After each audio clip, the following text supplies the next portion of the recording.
Bonjour tout le monde. Maintenant, nous allons vous présenter notre sujet s'intitulé sur la détection de la pneumonie utilisant à partir des images radiographiques en utilisant l'algorithme CNN. Cette présentation est réalisée par Mohamed Znour, Omar Znour et moi-même Saïd Raya, encadré par Monsieur Haroun. Notre présentation va suivre le plan suivant. Premièrement, une introduction sur les statistiques de la pneumonie dans le monde. Deuxièmement, la définition de la pneumonie. Troisièmement, quelques définitions sur le réseau de neurones. Quatrièmement, le dataset utilisé. Et enfin, l'implémentation. La pneumonie est une maladie humaine pour beaucoup, en particulier dans les pays en développement, où 10 milliards de personnes vivent dans la pauvreté. L'OMS estime que plus de 4 millions de décès surviennent chaque année à la suite des maladies liées aux pollutions, et que plus de 150 millions sont infectés par la pneumonie chaque année. On peut prendre la ville d'Ijadida comme exemple dans laquelle les habitants peuvent être affectés à cause de la pollution provenant des usines. Alors, un diagnostic précis et rapide est essentiel pour les populations qui souffrent d'un manque de ressources médicales. Pour cette raison, on a essayé de construire un algorithme pour identifier si un patient souffre de la pneumonie ou non, en regardant les images X-ray du poumon. Tout d'abord, c'est quoi la pneumonie? La pneumonie, c'est une infection qui touche les poumons, causée plus souvent par un virus ou une bactérie. La pneumonie touche plus précisément les alvéoles pulmonaires. Et comme réaction, les alvéoles sont remplis par un liquide inflammatoire et ça provoque une difficulté de respiration. Pour continuer, je laisse mon camarade Omar pour expliquer le réseau de neurones dans la partie suivante.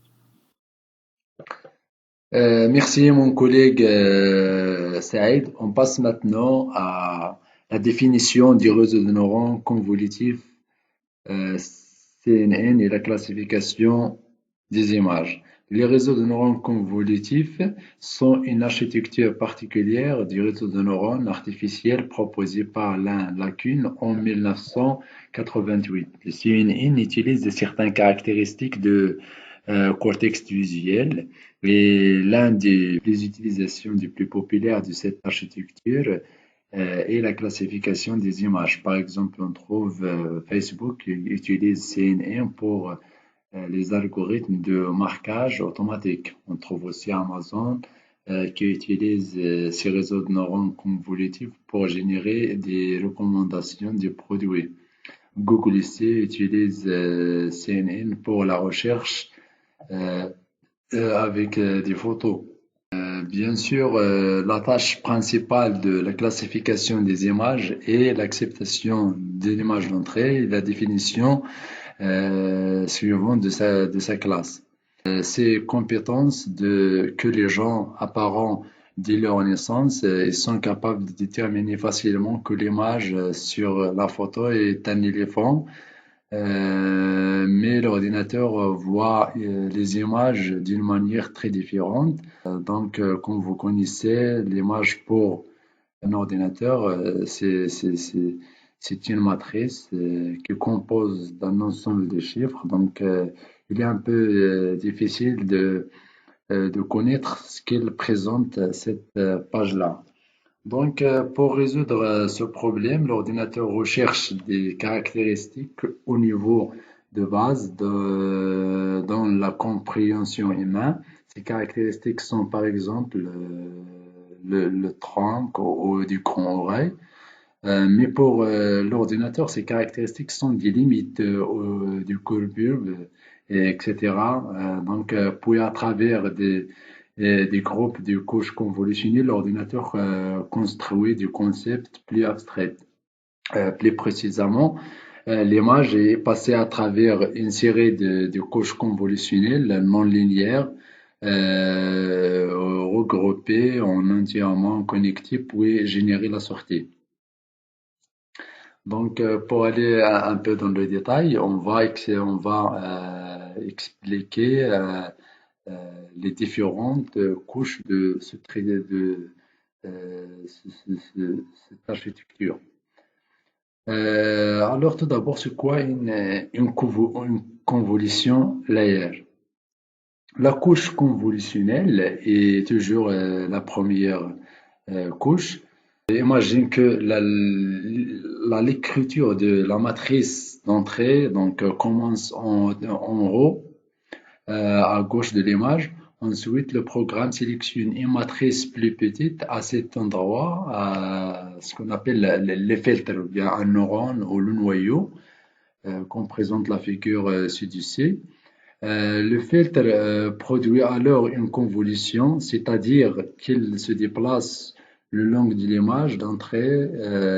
La tâche du filtre consiste à multiplier ces valeurs par les valeurs initiales des pixels. Toutes ces multiplications sont résumées. Un nombre est obtenu à la fin, comme vous voyez dans cette image-là. Il y a un filtre qui se dépasse dans toute l'image initiale, dans l'objectif d'introduire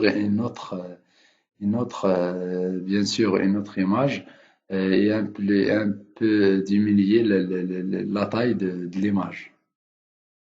Comme le filtre annule l'image dans le coin supérieur gauche, il est déplacé de plus en plus vers la droite d'une unité en effectuant une opération similaire après avoir passé le filtre par toutes les positions en obtenant une matrice mais plus petite qu'une matrice d'entrée. Donc, comme vous voyez illustre cette figure-là, donc la taille de la matrice introduite est plus petite que la matrice d'entrée.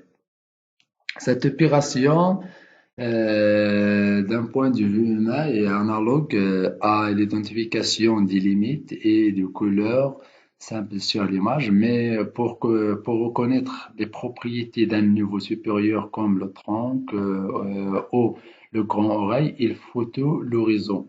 Donc le réseau sera constitué de plusieurs réseaux convolutifs mélangés à des couches non linéaires et de regroupement. Lorsque l'image passe par une couche de convolution, la sortie de la première couche devient l'entrée de la deuxième couche. Et cela se produit avec chaque couche convolutionnelle supplémentaire. La couche non linéaire est ajoutée après chaque opération. Donc, il possède une fonction d'activation qui lui confère une propriété non linéaire. Sans cette propriété, un réseau ne serait pas suffisamment intense et ne serait pas en mesure de modéliser des variables de réponse comme l'étiquette de la classe, etc. On passe maintenant à notre couche qui s'appelle Max Pauline. La couche Max Pauline suit la couche non linéaire. Il travaille avec la largeur et la hauteur de l'image et effectue une opération de sur-échantillage, comme illustre la figure suivante. Donc, il en résulte une réduction du volume de l'image. Cela signifie que certaines caractéristiques, par exemple les limites, ont déjà été identifiées lors de l'opération de convolution précédente. Donc, alors, une image détaillée n'est plus nécessaire pour la suite de traitement et il est composé en images moins détaillées. Donc, l'objectif de cette de cette couche-là, c'est de diminuer, donc d'extraire les informations les plus intéressantes, donc et diminuer les données, comme illustre la figure suivante. Il y a une autre fonction qui utilise dans la couche de convolutionnelle ce qu'on appelle la fonction d'activation RUL. Comme illustre de la figure suivante, c'est une fonction qui permet donc de changer le nombre de la matrice, ou des pixels, tels que les pixels qui sont négatifs, on les rend à zéro, donc les nombres, bien les chiffres, bien qui sont supérieurs à zéro, on les laisse. Cette fonction-là permet au CNN de rester en bon état en empêchant des valeurs apprises et rester coincées autour de zéro ou d'exploser vers l'infini.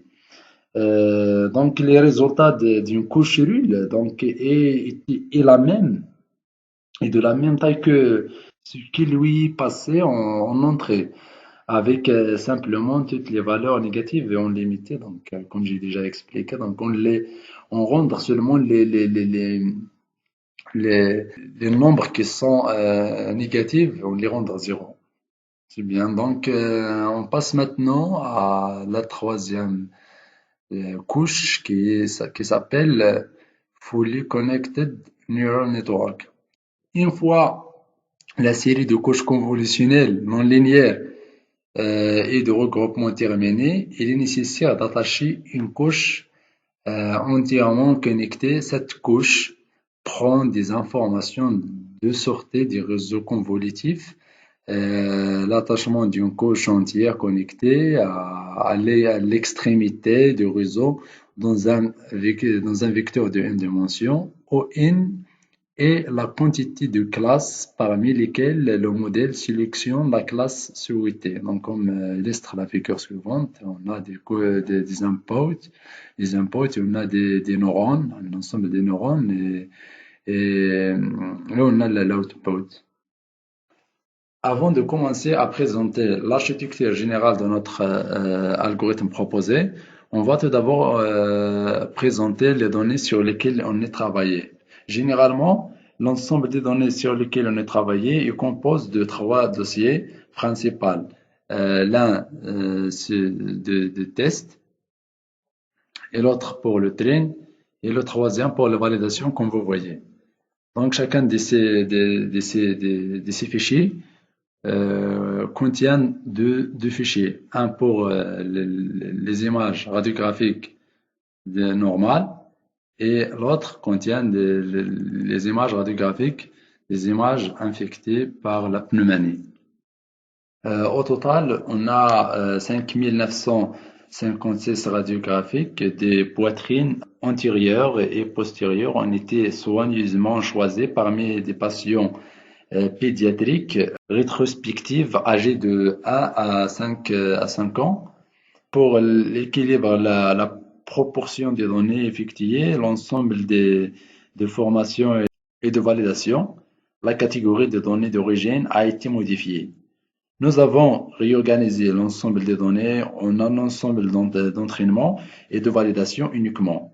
Au total, 3700 images ont été attribuées à l'ensemble d'entraînement et 2150 images ont été attribuées pour l'ensemble des validations afin d'améliorer la précision et la validation.